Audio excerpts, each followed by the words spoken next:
Hello friends, welcome to SSC coaching centre. दोस्तों, चक्रवृद्धि ब्याज के सवाल आपको अगर नहीं आते हैं तो आज मैं आपको ऐसा ट्रिक सिखाऊंगा कि जिंदगी भर नहीं भूलोगे। बस इस वीडियो को पूरा देख लेना।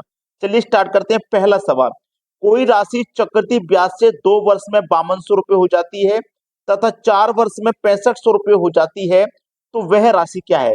देखो, कोई राशि है, कोई प्रिंसिपल है।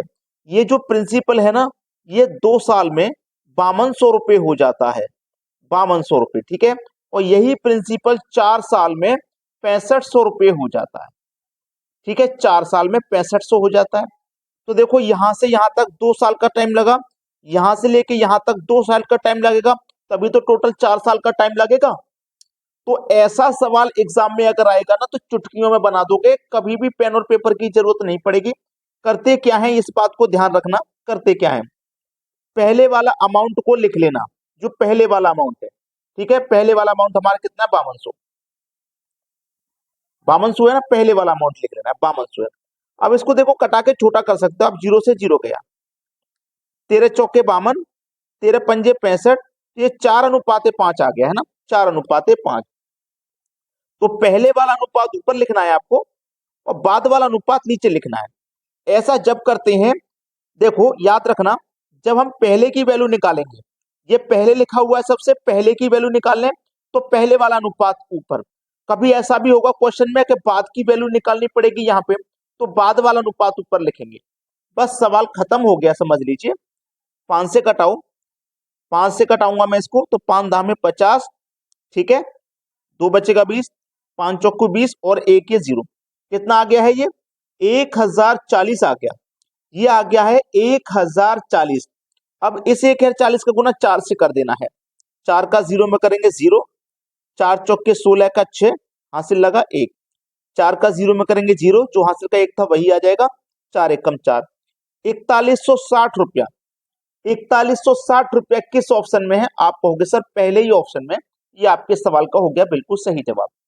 जब पहले की वैल्यू निकालेंगे तो पहले वाला अनुपात ऊपर रखेंगे, जब बाद की निकालेंगे तो बाद वाला ऊपर रखेंगे।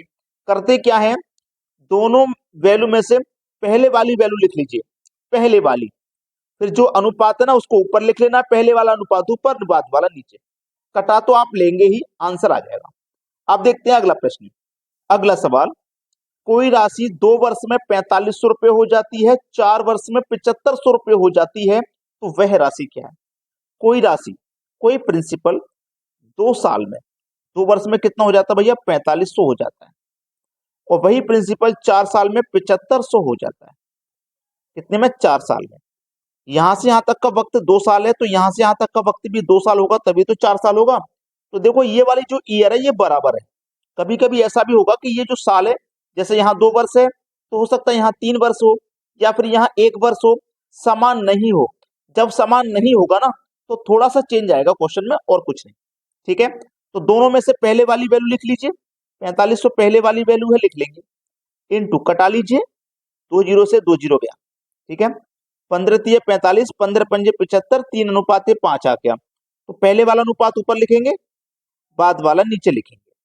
कटाइए, 5×9 = 45 और 2 0 912 में गया। 9×3 = 27 और 2 0 2700 आ जाएगा। 900 का गुना 3 से करेंगे तो 2700 आ जाएगा। अब ये चेक कर लीजिए 2700 आपके किस ऑप्शन में है, ये आपका आंसर होगा 2700, सी ऑप्शन में दिया गया है। अगर पिछले क्वेश्चन में किसी को कोई डाउट था तो इस प्रश्न में क्लियर हो गया। अब देखते हैं अगला सवाल। अगला सवाल है, एक व्यक्ति चक्रवृद्धि ब्याज की दर से कुछ धन उधार देता है, जो कि 3 वर्षों में 3000 रुपए तथा 6 वर्षों में 4500 रुपए हो जाता है, तो मूलधन ज्ञात करिए। कोई राशि उसने उधार दी, नहीं पता क्या थी, लेकिन वो राशि 3 साल में तो हो गई 3000, और 6 साल में हो गई कितनी, 6 साल में हो गई 4500। 6 साल में, तो यहां से यहां तक 3 है, ये 6 साल है, तो यहां से यहां तक भी 3 होगा। 3 और 3 6 इक्वल हो गया, तो यहाँ पे भी 3 है और यहाँ पे भी 3 है। पिछले क्वेश्चन में दोनों जगह 2 था, यहाँ दोनों जगह 3 है, यानी कि बराबर है। तो पहले वाली वैल्यू लिख लीजिए, 3000 लिख लिया। अब 2 0 से कटा दिया, 2 0, 15 दूनी 30, 15×3 = 45, 2:3 आ गया। तो 2:3 मतलब 2/3। पहले वाला अनुपात ऊपर लिख देना है। कटाइए, 3 एकम 3 और 3 0, और 1000 का गुना 2 से कर दो तो आंसर कितना आ गया 2000। देखिए अभी जो मैं आपको सिखा रहा हूं ना, ये आपके दिमाग में इस तरीके से जा रहा होगा कि आपको पेन और पेपर की भी जरूरत नहीं पड़ेगी एग्जाम में जब सवाल करेंगे तो। ठीक है, बताइए इस क्वेश्चन को आप बिना पेन पेपर के नहीं कर पाओगे क्या? आसानी से कर लोगे भाई, कुछ भी नहीं है इन सवालों में। चक्रवृद्धि ब्याज का केवल नाम है कि भाई बड़ा ही खतरनाक सवाल होता है, कुछ नहीं होता। आप हमें कमेंट करिए क्वेश्चन लिख के, हम उसका जवाब बताएंगे बिल्कुल आसान तरीके से। चक्रवृद्धि ब्याज का कोई भी सवाल आपको पूछना है, इस वीडियो में कमेंट कर देना उस सवाल को लिख के, हम उसका जवाब बताएंगे बिल्कुल आसान तरीके से। अब देखते हैं अगला प्रश्न। अगला सवाल है, कोई राशि चक्रवृद्धि ब्याज की दर से 2 वर्ष में 8,820 रुपए तथा 3 वर्ष में 9,261 रुपए हो जाती है, वह राशि क्या है? देखो कोई राशि है, ये 2 साल में, 2 साल में हो गई 8,820 और 3 साल में हो गई कितनी 9,261। तो देखो 3 साल में टोटल हुई है, तो यहां से यहां तक इसका मतलब 1 साल लगा है। अब देखो ये इक्वल नहीं है, अब यहाँ पे इक्वल नहीं है, ये बात मैंने आपसे पहले भी बोली थी कि कभी कभी ऐसा होगा कि इक्वल नहीं होगा, तो थोड़ा सा चेंज आएगा क्वेश्चन में और कुछ नहीं है। तरीका वही है, पहले वाली वैल्यू को लिख लिए, पहले वाली वैल्यू को लिख लिया। अब क्या करना है, दोनों को कटा के उनका अनुपात निकालिए। तो मैं 4 से कटाता हूं पहले, 4 से, 4 दूनी 8, ठीक है, 4 दूनी 8 कटेगा, फिर से 4 दूनी 8 कटेगा, ठीक है। और किसी संख्या से कटा के देख लेते हैं, शायद कोई और संख्या बड़ी जो और छोटा कर दे। चलिए 4 दूनी 8, 4 दूनी 8 और 4 पंजे 20 कट गया, ठीक है। यहां तक मैंने कटा के देख लिया है ये। या कोई और संख्या ऐसे कटा के छोटा कर सकती है, 2 से कटाता हूँ, क्योंकि 4 से ये नहीं कटेगा, 4 से ये भी नहीं कटेगा भाई, ठीक है, इसलिए मैं इसे 4 से नहीं कटा सकता, क्योंकि दोनों संख्याएं सेम संख्या से कटनी चाहिए। अगर इसको 4 से कटाया है तो इसको भी 4 से कटाना पड़ेगा। तो इसके इकाई अंक में 1 है, तो इसका इकाई अंक में 1 है, या तो ये 1 से कटेगा या 9 से 3 से कटेगा या 9 से कटेगा या 7 से कटेगा, ऐसे तो कटेगा ये, और किसी संख्या से नहीं कर सकता, ठीक है। तो मैं 3 से कटाऊंगा इसको, देखो पहले नहीं कटेगा तो और संख्या 3 दूनी 6, 2 बचेगा 28, ठीक है, 2 बचेगा 28, तो 3 सत्ते 21, 3 अट्ठे 24, 3 निम 27, 9 बार में 27 कटेगा।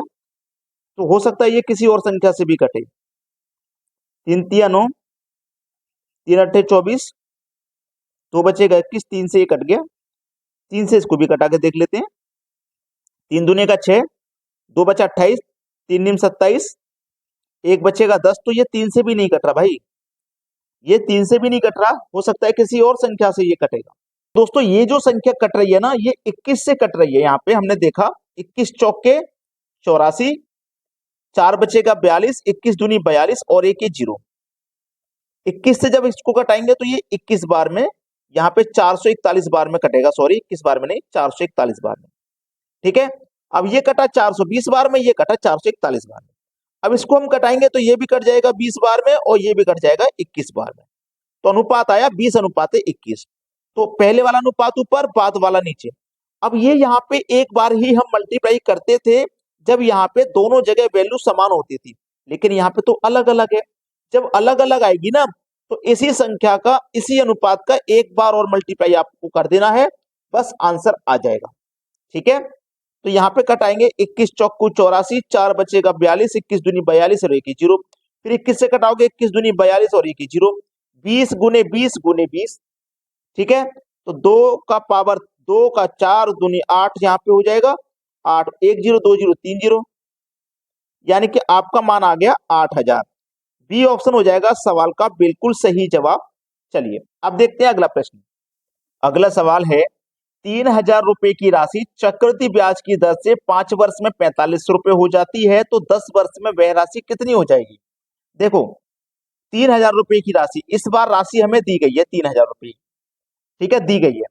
ये राशि 5 वर्ष में हो जाती है 4500, ठीक है, 5 वर्ष में 4500 तो 10 वर्ष में कितनी हो जाएगी? तो यही 3,000 रुपए की राशि ये 10 वर्ष में कितनी हो जाएगी, ये अमाउंट हमसे पूछा जा रहा है। तो यहाँ से यहाँ तक का 5 है, तो यहाँ से यहाँ तक का 5 होगा, तभी तो टोटल 10 होगा। तो यहाँ पे देखिएगा वैल्यू बराबर है, तो करेंगे क्या, वही करेंगे, ठीक है। अब देखो मैंने बोला था कि जब हम पहले वाला अमाउंट निकालते थे तो पहले वाली राशि लिखते थे अब यहाँ पे बाद वाली वैल्यू निकालने हैं तो बाद वाली राशि लिखेंगे, इस बात को याद रखना। ठीक है, अभी तक हम क्या करते थे, पहले वाली राशि निकालते थे ना, इन दोनों में जो पहले वाली होती थी उसे लिखते थे। अब हम बाद वाली निकाल रहे हैं तो इन दोनों में जो बाद वाली है वो लिखेंगे। ठीक है, इनटू 2 जीरो से 2 जीरो गया, 15 दूनी 30, 15 तिया 45, दोनों अनुपात 3 आया। अब हम बाद वाली राशि निकाल लेना तो बाद वाला अनुपात ऊपर लिखेंगे। ठीक है, पहले वाला नीचे, दोनों जगह बराबर है तो दोबारा से मल्टीप्लाई नहीं करना। 2 से कटाओ, 2 दूने का 4, 2 दूने का 4, 2 पंजे 10 और 1 जीरो, 2250 बार कट गया। 2250 का 3 से गुना कर दो, 3 का जीरो में करो जीरो, 3 पंजे 15 का 5 हासिल लगा 1, 3 दूनी 6 और 1 7, 3 दूनी 6, 6750। सी ऑप्शन हो जाएगा सवाल का बिल्कुल सही जवाब। अब देखते हैं अगला प्रश्न। अगला सवाल, चक्रवृद्धि ब्याज की दर से 6000 रुपए की राशि 2 वर्ष में 9000 रुपए हो जाती है तो 6 वर्ष बाद वह राशि कितनी हो जाएगी। देखो 6000 रुपए की राशि है, ये 2 वर्ष में हो जाती है कितनी, 9000। ठीक है, 2 वर्ष में, तो 6 वर्ष बाद यह कितनी हो जाएगी, ये 6 वर्ष बाद ये अमाउंट हमारा कितना हो जाएगा। तो यहाँ पे देखिएगा, ये 6 वर्ष में पूछा है ना, तो यहां से लेके यहां तक 4 वर्ष होगा तभी तो टोटल 6 होगा, 2 और 4 6। तो यहाँ पे इस बार अलग अलग है, समान नहीं। ठीक है, बाद वाली राशि निकालनी है तो बाद वाला वैल्यू लिख लीजिए, इनटू 1 2 3 जीरो, 1 2 3 जीरो कट गए, 3 दूनी 6, 3 तिया 9, 2 अनुपात 3 आया। तो बाद वाली वैल्यू निकलना है तो बाद वाला अनुपात ऊपर रखेंगे। अब यहाँ पे वैल्यू समान नहीं है ना, तो इसी संख्या का एक बार और मल्टीप्लाई कर दो इसी अनुपात का। ठीक है, बस आंसर आ जाएगा।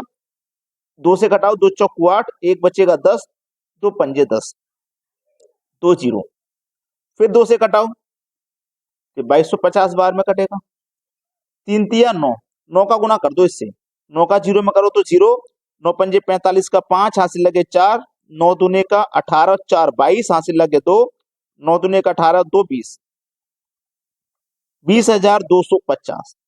बी ऑप्शन हो जाएगा आपके सवाल का बिल्कुल सही जवाब। तो मैं उम्मीद करता हूं कि आज के बाद अगर ये सवाल कभी भी किसी भी एग्जाम में आपको मिलेगा तो आप सबसे पहले करके आएंगे। अगर आपने अभी तक लाइक नहीं किया ना वीडियो को तो लाइक कर दें, और यदि शेयर नहीं किया तो भैया सबसे पहले शेयर भी कर दें। ठीक है दोस्तों, धन्यवाद।